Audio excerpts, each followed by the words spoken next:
Rider 125। তো বাইকের ফুল service করবো। তো একটা বাইকের সার্ভিস কেন করাতে হয়, এই বাইকটা হচ্ছে সেকেন্ড হ্যান্ড নেওয়া। তো মেন হচ্ছে কি, একটা বাইক যখনই সেকেন্ড হ্যান্ড নেবেন সবসময় চেষ্টা করবেন যে একটা সার্ভিস দিয়ে নেওয়ার। যদি সার্ভিসটা নিয়ে নেন বাইকটা হচ্ছে নিজের মনের মতন হবে। দেখেন বাইকের অবস্থাটা দেখেন, ভিতরের ময়লাগুলো দেখেন, এই চেন স্পকেটের ময়লাগুলো আমরা সবসময় বলি যে ক্লিন রাখবেন। এই ময়লাগুলোর জন্য যে নয়েজ হয় বাইকটায়, যখনই বাইকটা টান দেয় খ্যাটখ্যাট খ্যাটখ্যাট একটা শব্দ হয়, চেনটা খুব তাড়াতাড়ি নষ্ট হয়ে যায় এই ময়লাগুলো পরিষ্কার না করলে। তো বাইকের অবস্থা খুব একটা সুবিধাজনক নাই, ভিতরে ময়লাগুলো বসা মানে আটকে গেছে, ময়লাও হার্ড হয়ে গেছে, হয়তো সার্ভিস করা হয় নাই কখনো। তো বাইকটা হচ্ছে সেকেন্ড হ্যান্ড শোরুম থেকে নেওয়া। তো সেকেন্ড হ্যান্ড শোরুম নেন আর যেখান থেকেই নেন, পুরাতন বাইক নিলে অবশ্যই একটা সার্ভিস দিয়ে নেবেন। তো বাইকের প্রত্যেকটা পার্টস এভাবে আমরা খুলে নিছি। ভিতরের ময়লাগুলো দেখেন, ট্যাঙ্কি কভারটা আসলে না খুললে ময়লাগুলো বোঝা যায় না। তো প্রত্যেকটা পার্টস আমরা আলাদা করে নিছি। তো এরপরে আমরা প্রত্যেকটা পার্টস ভালো করে ক্লিন করব, 3টা স্তরে ক্লিন করব। সাথে থাকবেন, দেখানোর চেষ্টা করব যে কি সার্ভিস পান আসলে এই একটা মাস্টার সার্ভিস প্যাকেজে। নাট বল্টুগুলো আমরা চুবাই রাখতেছি, মূলত এটা ভিজাই রাখলে জংগুলো ছাড়া যাবে। তো ফার্স্টে আমরা এগুলো ভিজাই রাখবো। ফার্স্ট স্তরের ওয়াশটা আমরা মেনে নিচ্ছি, যে ময়লাগুলো আছে বসা ময়লাগুলো হালকা করে নিচ্ছি। এই ময়লাটা সফট না করে নিলে লিকুইডটা দিলে কাজ হবে না। তো প্রথম স্তরের পানিটা মারবো, এটা হাই ফোর্স যে ময়লাগুলোকে আমরা বের করে নিচ্ছি। বডির যে প্লাস্টিকগুলো, বডি প্লাস্টিকের ইনসাইডটা আমরা ভালো করে ক্লিয়ার করে দিই। ভিতরে যে ময়লাগুলো থাকে, এই ময়লাগুলো আসলে সবসময় পরিষ্কার করা সম্ভব হয় না। তো আমরা এইভাবে প্রত্যেকটা পার্টসই ক্লিন করব। তো ক্লিনের ভিডিওটা বেশি বড় করতেছি না, এখানে যতগুলো পার্টস আছে প্রত্যেকটা পার্টস আমরা এইভাবে ক্লিন করে দিব। সাথে থাকবেন, কি কাজ পাচ্ছেন দেখাবো। তো লিকুইডটা দিয়ে দিচ্ছি আমরা। লিকুইডটা দেওয়ার পরে ভালো করে বাইকটা ঘষবো। তো লিকুইডটা দিয়ে দিলে হবে কি, যে তৈলাক্ত যে ময়লাগুলো আছে, ময়লাগুলো ক্লিন করতে অনেকটা সুবিধা হবে। লিকুইডটা দিয়ে কিছুক্ষণ আমরা রেখে দিব। বডিটা আমরা ভালো করে ক্লিন করব। তো এই সার্ভিসটা একটা জিনিস ভালো লাগে, যে বডিটা খোলার পরে প্রত্যেকটা জায়গায় সুন্দর করে ক্লিন করা যায়। তো আমরা বডির যেখানে হাত পৌঁছানো সম্ভব প্রত্যেকটা জায়গায় এইভাবে ক্লিন করে দিব। এই সার্ভিসটায় মেন সময়টা লাগে এই ওয়াশে। আমাদের ওয়াশ সাইডটা আমরা ভালো করে দেখি।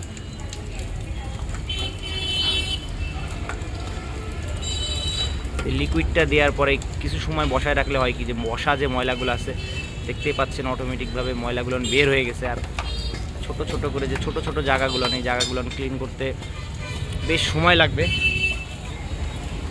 তো চ্যাসিসের প্রত্যেকটা জায়গায় আমরা এইভাবে ক্লিন করব। আর বডি প্লাস্টিকগুলো ক্লিন করা হচ্ছে। বডি প্লাস্টিকের ভিতর সাইডটা, ভিতরে যে ময়লাগুলো, এই ময়লাগুলো ভালো করে ক্লিন করা হচ্ছে। তো নর্মাল সার্ভিসে এই বডি প্লাস্টিকগুলো আমরা খুলি না, যার জন্য এটা ক্লিন করতে পারি না। তো এই সার্ভিসটাই আমরা পুরো বডিটাই ক্লিন করতে পারি। আসলে যারা বাইক ভালোবাসে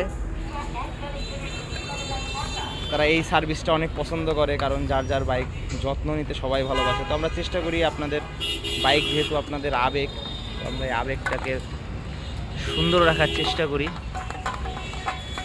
তো পুরো বাইকটা আমরা এইভাবে ক্লিন করব, পুরো বডি প্লাস্টিকগুলো এইভাবে ক্লিন করব। তো ভিডিওটা বড় করতেছি না, আরও কি কাজ পাচ্ছেন এইটা সার্ভিসটা দেখাবো। সার্ভিসের ভিতরে আপনারা কার্বোরেটরটা ক্লিন পাবেন। তো ফার্স্টে আমরা আউটসাইডটা ক্লিন করে নিচ্ছি একটা অ্যান্টিরাজ দিয়ে। এরপরে আমরা ইনসাইডটা দেখব। আউটসাইডটা ভালো মতন ক্লিন করে নিই, ব্রাশ দিয়ে ঘষে দিই, যাতে যেগুলো জমা ময়লা আছে ময়লাগুলো বের করার চেষ্টা করি। তো ভিতর সাইডটা আমরা দেখব। তো 13,000 চলছে, দেখেন কার্বোরেটরের অবস্থাটা দেখেন, ভিতরে একটা কার্বন জমে গেছে। তো এটা WD-40 দিলেই উঠে যাবে। তো চেষ্টা করবেন মাঝে মাঝে, যদি কার্বোরেটরে ট্রাবল দেয়, যদি গাড়ি না ভাগে কিংবা দম মারে, কার্বোরেটরটা ক্লিন করে নেবেন। তো আমরা এটা ক্লিন করে দিব। তো কার্বোরেটর পিস্টনটা খুবই ভালো আছে, কোনো সমস্যা নাই। একটু দাগ আসতেছে, তো এটা স্বাভাবিক। এটা আমরা ক্লিন করে দেবো, ক্লিন করে ইনস্টল করে দিব। তো সার্ভিসের ভিতরে আপনারা কার্বোরেটর ক্লিনিং পাবেন। তো ভিডিওটা বড় করতেছি না আর।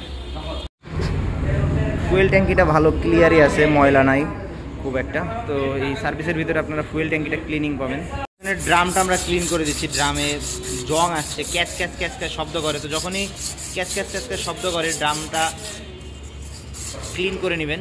মানে জং আসে অনেক সময়, পানি যে এটা চিক চিক চিক চিক শব্দ করে। তো এটা আমরা ঘষা দিয়ে পরিষ্কার করে আবার ইনস্টল করে দিব। সার্ভিসের ভিতরে আপনারা রেয়ার ড্রামটা ক্লিনিং পাবেন। স্টিকটা গ্রিস করে দিব, রেয়ার যে স্টিকটা আছে স্টিকটা ভালো করে গ্রিস করে ইনস্টল করে দিব। ফ্রন্টের ক্যালিপারটা আমরা ক্লিন করে দেই। ব্রেক প্যাডের অবস্থাটা, ব্রেক প্যাডটা ঠিক আছে, মেন হচ্ছে ময়লা জমছে।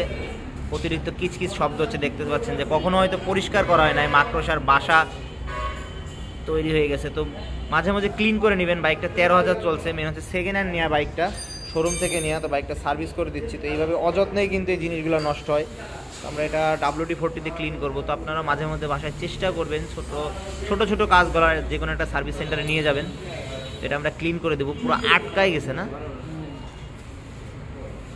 পুরো ব্রেকটায় জাম হয়ে গেছে, হয়তো কখনো ক্লিন করা হয় না।